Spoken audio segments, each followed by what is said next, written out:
What is up, everybody? It's BBKDRAGOON coming at you today talking about Destiny 2 PvP. We have been on the Year 2 version of PvP now for about 6 weeks, playing on this current balance patch.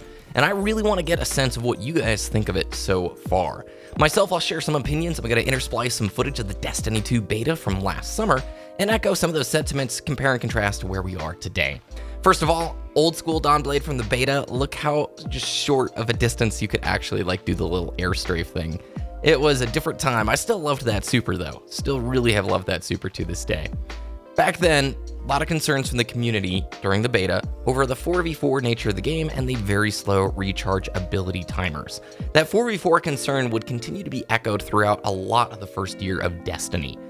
Now, here we are, and we've been playing for quite a while now, 6v6 D2 PvP, and I have to say, I don't know why Bungie held out so long on this. Maybe you guys have an idea on it or a sense, but really, I enjoy 6v6 so much more than 4s in quick play and in Iron Banner that it's just astounding to me how long that it held out for, right? Before we made that transition into this new paradigm. Overwhelmingly, I think 6v6 was a positive step. Yes, some of the smaller maps, you experience spawn flipping and a little bit more chaos, but part of the identity of that Destiny 1 outplay potential that a lot of people talk about still, I think it was that element of chaos and just how, much faster paced the game felt. Moving to 6 has made the game feel much quicker. The other thing that we've now experienced are the new weapon slot system, and this is a really interesting area. If you talk to probably 10 different players, I bet you would get 10 different opinions on if they like or dislike the new weapon slot system. We're talking about the ability for you now to spawn in and have ammo for your sniper in that secondary slot, or ammo with that shotgun in the secondary slot. Now granted, with your shotgun it's only going to be a couple of shots, but it really does change things up from a lethality standpoint. Gunfights no longer are assumed to be the primary. You no longer only expect it to be, scout, auto, pulse, SMG that guy's going to be wielding at you, or a hand cannon. Now you have to consider if that dude is charging at you aggressively, he probably has a shotgun, or if you see some guy in the back with that little red light, it might be a sniper rifle.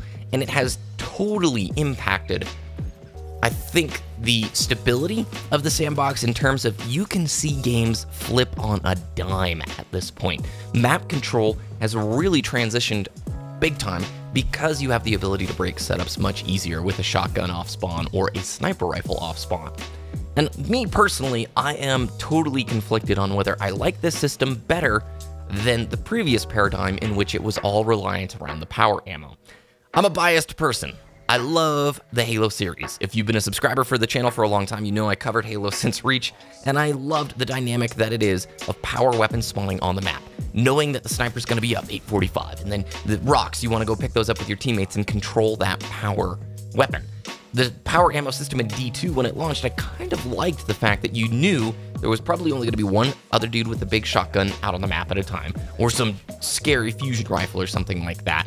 And if you stole their power ammo, you knew you had absolute ability to dominate map control at that point. Like, if you are denying them their power weapon spawns, they're going to be super starved, and you can just be a much more aggressive controlling team. That has its consequences, though, especially for solo queue players. I don't know if you're like me, I solo queue Destiny PvP for the majority of my play sessions, and if you go against a team, especially during Year 1, who was dominating like that, it felt in some ways unwinnable. It was just ridiculously snowbally, and Destiny as a game, when you have the, Orbs of Light system, people who are slaying well, getting their supers, and slaying even better in their super form are going to get more supers more often. It's a very snowbally game, so I am conflicted here in Year 2. I kind of love having a shotgun in my secondary slot, or being able to spawn in with a sniper rifle. But at the same time, too, it has made the game feel a little bit more flip-floppy. That's maybe a good thing, maybe a bad thing. I really don't know. I think what is peculiar to me is we're now 6 weeks into this fresh sandbox, and I haven't heard a lot of people either talking about their thoughts on the balance or talking about what they would like to see next for D2 PvP balancing. We're coming up on the next season, and with it comes usually a PvP balancing pass, and I'm curious what the sandbox team intends to do. One element that I do miss dearly is Trials of Osiris.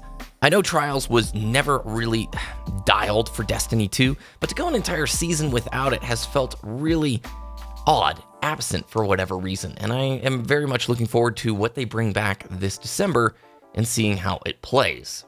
But now I'm going to leave the question in your ballpark. What do you guys think of the D2 PvP balance as it stands right now?